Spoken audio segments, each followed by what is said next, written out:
जुलाई को अंग्रेजों के राज के खिलाफ, शख्सी राज के खिलाफ और जमहूरियत के लिए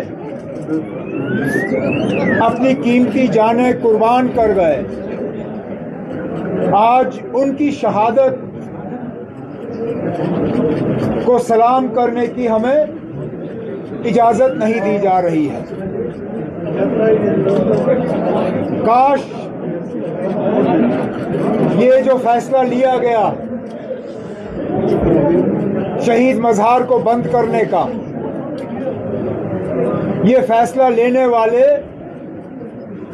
अगर 2 मिनट जम्मू कश्मीर की हिस्ट्री पढ़ते तो समझ जाते कि इस फैसले से उन्होंने तमाम उन लोग जिन्होंने आज़ादी से पहले अंग्रेज़ों के खिलाफ लड़ते हुए अपनी जानों को कुर्बान किया, उन सबों की कुर्बानियां आज नज़रअंदाज की गई। कश्मीर उस वक्त जो प्रिंसली स्टेट था वो एक ब्रिटिश पैरामाउंसी थी।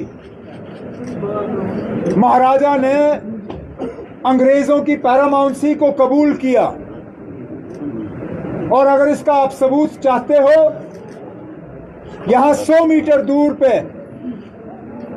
जो आज एम्पोरियम है वो रेजिडेंट का मकान होता था। जो आज जम्मू में वजीर आला की ऑफिशियल रेजिडेंस है वो रेजिडेंसी का मकान होता था। जो जम्मू और श्रीनगर में 2 सड़कें हैं रेजिडेंसी रोड के हवाले से, उन सड़कों के नाम इसलिए रखे गए क्योंकि वो अंग्रेज रेजिडेंट के मकान तक जाके वो सड़कें पहुंचती थीं।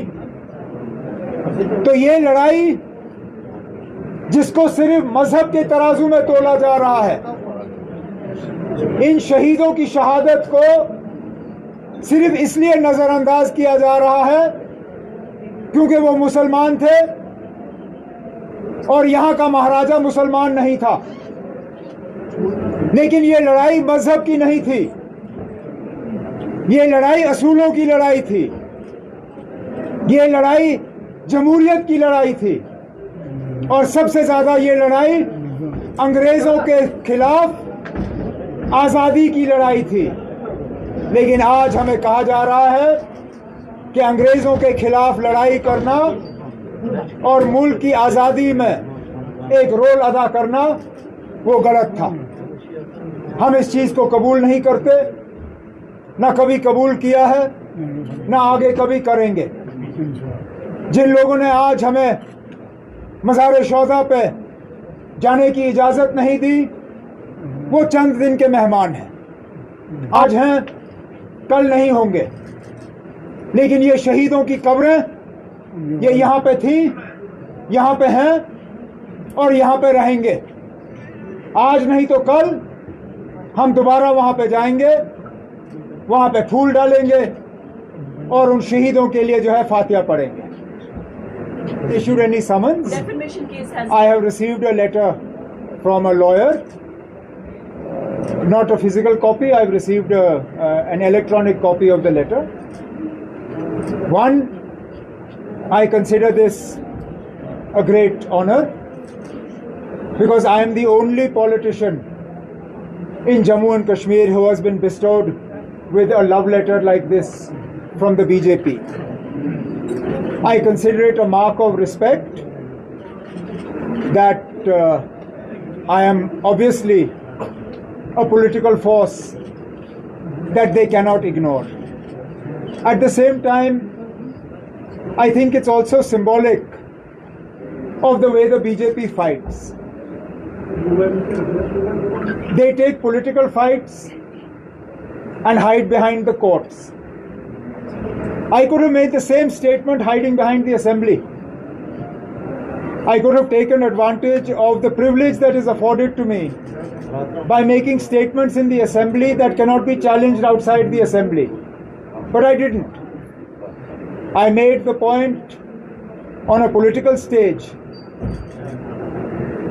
expecting that the BJP would respond politically. They've chosen not to. They have told us that political fights don't matter to them. They would rather settle scores in court. If that be the case, that's good, because for the last few months, there have been so many slanderous accusations against National Conference and its leadership by senior BJP leaders in Jammu and Kashmir. Particularly one leader who time and again has leveled unfounded and slanderous allegations against us, whom we have been fighting politically.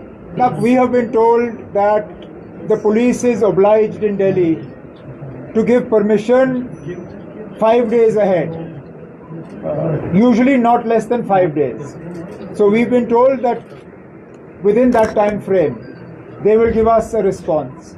We are awaiting that 5-day notice, I believe, means that sometime by tomorrow or Wednesday morning we should hear from Delhi police. We are following it up with this. This discredits the people who take this decision. How are we discredited by not being allowed to go through the martyrs' graveyard? It actually calls into question all the claims that are being made about normalcy in Jammu and Kashmir.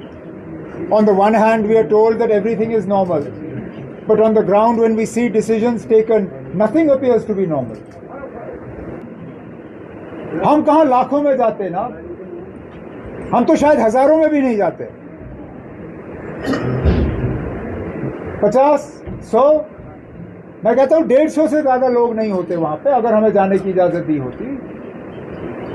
लेकिन इनको इतना खतरा महसूस हो रहा है कि 150 लोगों को भी वहां जाना जो है इनको उससे मतलब लगता है कि इससे खतरा होगा.